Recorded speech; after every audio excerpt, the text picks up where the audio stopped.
So right now we are in 2026 and it's getting a little hard to be a live entertainer right now because we're seeing a lot of our own costs going up. The cost of gas is higher. The cost of the goods that we're trying to buy, like keyboards and guitars and lights for the stage and music equipment for the sound, all of that is going up a little bit right now.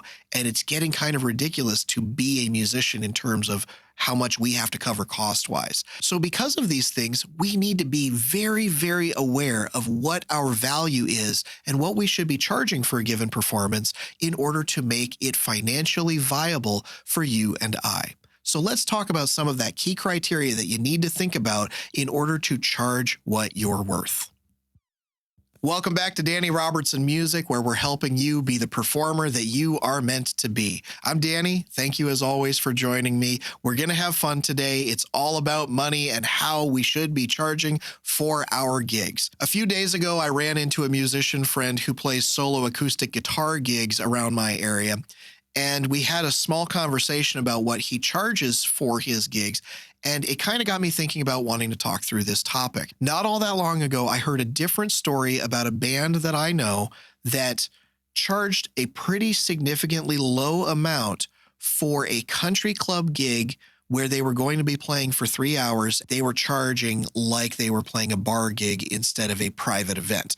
And it's a completely different set of criteria. So I want to talk through some of the things you need to think about while you're booking live gigs, both in clubs and bars like that, but also more specifically private events, because it does affect how much you should be getting paid. So let's take a look at a couple of things. The first is I want to look at some of your costs that will come into play.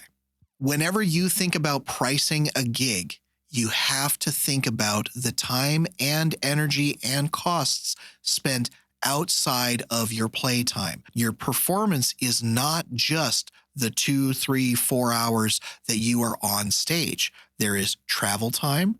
There is preparation time. You have to think about those additional things that you are going to put into this equation. For example, let's look at travel first, okay? Let's look at the average cost of traveling to a gig, okay? I'm going to make an assumption that you're driving a car that goes 25 miles per gallon. That might be a little low. It might be a little high, depending on the kind of car that you drive. But let's say 25 is a good average for most people, okay? 25 miles per gallon of gas. You are right now in the U.S., where I live in the U.S., the price of 1 gallon of gas just went up to $4.99. You are spending $4.99 and you're getting 25 miles out of that $4.99. That means that for every mile you drive, you're spending about 20 cents. Now, for example, this weekend, I am traveling to a gig that is 89 miles away, I believe, somewhere around 90. So let's say 89. And so you got to think about the travel there and the travel back. So almost 20 cents times 89 miles. That means that just driving there, it's going to cost me almost $18. And then driving back, it would be about the same numbers. So just to drive there and back, it's going to cost me $35. Now, if I'm planning this right, that $35 should be a just small percentage of what I'm getting paid for doing that show. That's not the only cost that I've got to think about, though. As a live performer, you might also be thinking about things like insurance. There's insurance for liability if something goes wrong, promotion either on social media or making flyers or something like that. If you're a guitar player, you might need new strings. If you are a keyboard player, you might need a new cable or something like that. There are costs in order for you to do that job. So that has to play into how much you charge. So once you become critically aware of what your costs are that are associated with performing a live gig, it starts to make a lot more sense as to why you might want to start setting up different kinds of pricing levels, pricing tiers based on the kind of show that you're going to perform. For example, you play a lot of bar gigs. Bar gigs are typically not going to pay as much. The ones that are hiring bands, they're doing it every week, sometimes 2, 3, 4, 5 days a week, and they're paying out a certain amount every day to those bands based on what they're bringing in terms of people actually experiencing the bar, paying for drinks, paying for food, staying and enjoying the shows. Some bands will be worth more, basically because they bring in more people who spend more money. That is what's going to be useful to a bar. So playing bar gigs are great.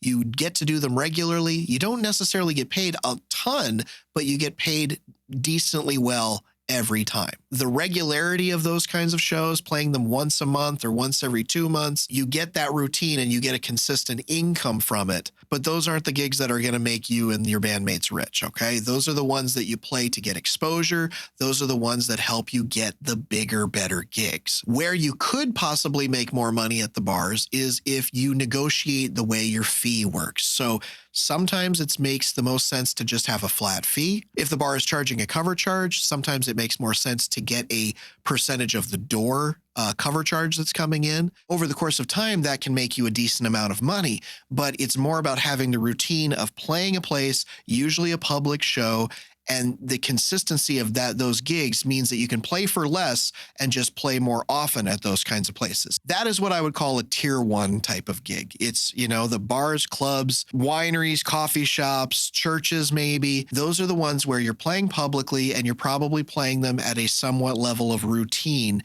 so that you can maybe get paid a little bit less, but the exposure from those gigs can get you other gigs. When we look at a higher tier type of gig, I might look at something like a wedding or a corporate event where you might not play for these people again. They're hiring you once, you're doing the job for them once. It's at a higher level of professionalism. It's also at a higher level of expectation. So that means that your value goes up in those kinds of gigs. In those cases, you're going for maximum profitability for a single show. You're probably going to charge for things like the performance, the coordination of getting everything ready, and to their liking, to your client's liking. You might have ceremony music. You might have a cocktail hour. You might have specific songs that they want you to play that you have to learn ahead of time for that particular event. That's an extra charge. The group that I play with most of the time, we're booked in 5 states this year. So we are being booked and sent in different locations right now. And some of those require some decent windshield time, drive time. So you do want to account for that in your price. And you want to think through those things ahead of time. You're not just playing a show. You're managing a timeline. You might be emceeing. In the wedding factor, you are providing a once in a lifetime experience for that client. And since you want to get that right, you get to charge more for it. Do not put yourself at the same price point that you would play for a bar or a club or somewhere that you're playing regularly. You are worth more than that in those special circumstances. Corporate gigs are the same thing. They're paying you for professionalism. They're paying you for reliability. You're getting paid to travel there. You're getting paid maybe per diem or like some kind of extra fee for parking or meals or things like that. You get those things covered in your contract with those companies because this is a much more professional situation. They are paying you to have a zero risk situation.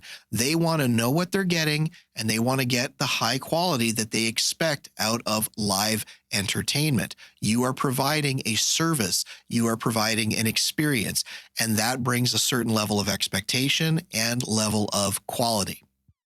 So the real question here becomes, how do you price yourself correctly for the type of gig that you're playing? Well, it can be as simple as this 3-step process. 1, you want to think about your living wage. You want to think about what you want to make per hour of work that you do. So let's look at an example. Let's say in a bar gig, you're responsible for 3 hours of music. You're responsible for an hour of load in and set up, an hour of tear down, and then the drive time there and back. You might be playing 3 hours of music, but if each band member is only getting $100 for a bar gig, you're basically equating that to less than $20 an hour. So if you want to make it worth your while, you have to account for the entire time frame that you are committed to going and playing that event. When it comes to private events, specifically, I want to talk about weddings. Weddings usually have a much more extended time frame of commitment to be involved in that kind of performance, because you need to be set up before the ceremony starts and sound checked a lot of the time. And then you're committed to usually a time frame between the dinner portion until you play is just time where you are sitting doing nothing, or you might be emceeing or playing a cocktail hour or something like that. That is time that is part of your day. You have to account for that. The playtime might only be from 7 p.m. to 10 p.m. or 8 to 11.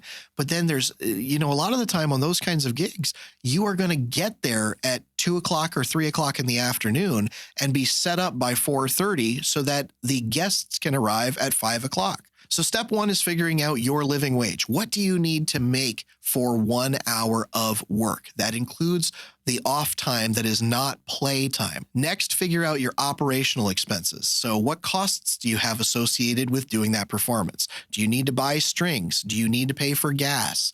Those kinds of things all play into this. You need to account for that so you know you're not losing out on this deal by spending more money to just do the performance.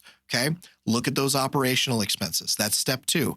Account for that. And then, depending on the type of gig, you need to think about multiplying your per person rate that you've come up with for that based on the kind of gig you're playing. So a bar, your rate might be 1 time or 1.5 times. For a wedding or a private event like a corporate event, you might be thinking 3 to 4 times or more. If you're a band leader, do you get extra for being the band leader and booking the band? Are you adding an extra multiplier or some kind of pay bump when you're playing on a holiday? New Year's Eve, Thanksgiving, 4th of July. Those are holiday weekends, so you should get a premium for playing those shows. So altogether, that's step one is figuring out your living wage, what you need to make per hour, and figure that out for every person in the band so that you figure out what you need to make as a group for 1 hour worth of performance and non-performance time, okay?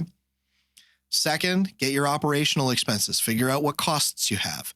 And then third, make sure to add rate multipliers based on the kind of gig you are playing. One last tip I'm going to recommend is whatever you come up with for your plans for your pricing, anytime you send out a quote, give it a time frame for them to give you an answer by, because giving an expiration on that will allow people to move faster with you. And they'll move on your timetable as opposed to you moving on theirs. I've seen many cases where a bride and groom wait until the last minute to provide key critical information for a private event. And then the band, the musicians are left scrambling, learning songs, learning the timeline, and changing their schedules based on somebody's needs that have just now come about. If you choose to work in private events in any way, shape, or form, make sure to add timetables to everything.